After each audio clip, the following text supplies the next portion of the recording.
Hello there, this is Sandy Winslow with Splash Kitchens and Baths.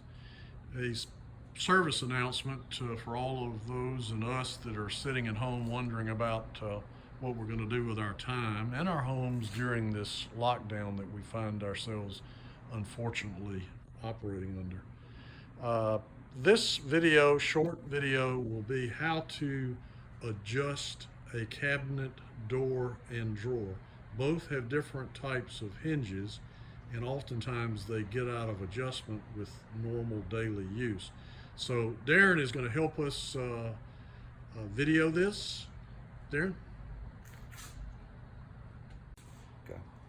I'm going to demonstrate how to adjust a cabinet door. Most people, these are simple hinges to remove. You don't have this type, but most hinges today have this type on your cabinets. These screws on the hinges will do the adjustments for you. So there's no need to fool with the one that's actually attached to the door or the one that's attached to the cabinet. These are adjusting hinges. So you got one screw that's going to let the door move in and out. And then you've got one door that's going to cause the door to, in the vertical position, to adjust it. You can see how this moves, and you're gonna have to work the bottom and top. If you go one way with one, you may have to go the other way with the other one, and vice versa. So I'm gonna shut the door and see how, if you can look at the margin on the cabinet, and you say, well, my door's out of adjustment. What I want to do is I want to correct this margin here. I want to make sure it's the same spacing between the drawer and the door. So I'm going to go back, I'm going to open my door.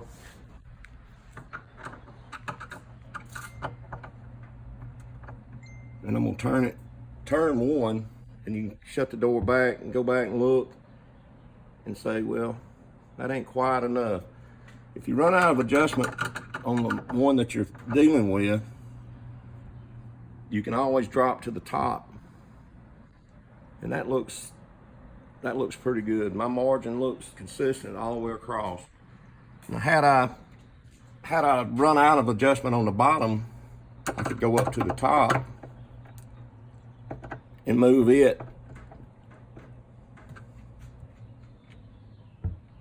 And see, it threw it off.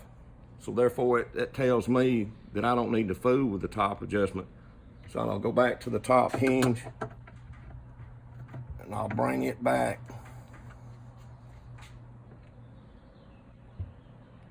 I might have brought it too much. So I'm gonna go back, I'm gonna run it in, just a half a turn. And my margin looks consistent all the way across. Now to the drawer.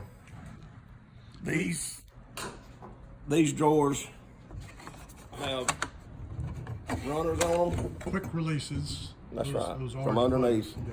You just grab them with your fingers and pinch them. As far as adjustment on these type of runners, there's only basically two points that you can adjust. Will be the runner itself inside the cabinet. Typically, you got 3 screws, and most of the time, what I have found out, people overload their drawers, and the screws inside your cabinet get altered. And what I'll normally do is I'll come back and I'll add additional screws into the cabinet, get the runner back. Another adjustment that can be made is on the drawer front itself. You can actually take these screws. You may have to pre-drill you another hole and adjust the drawer from the drawer to the drawer face. Make sure you got the same margin, typically here and inside on both ends. And then what I'll do is I'll typically slide it, make sure it's in the runner, and I'll slide it. Normally you'll hear a click. And it grabs. And that's right, it catches. And that's basically it. Okay, Simple. thank you, Darren. This has been another public service announcement from Splash Kitchens and Baths. Thank you.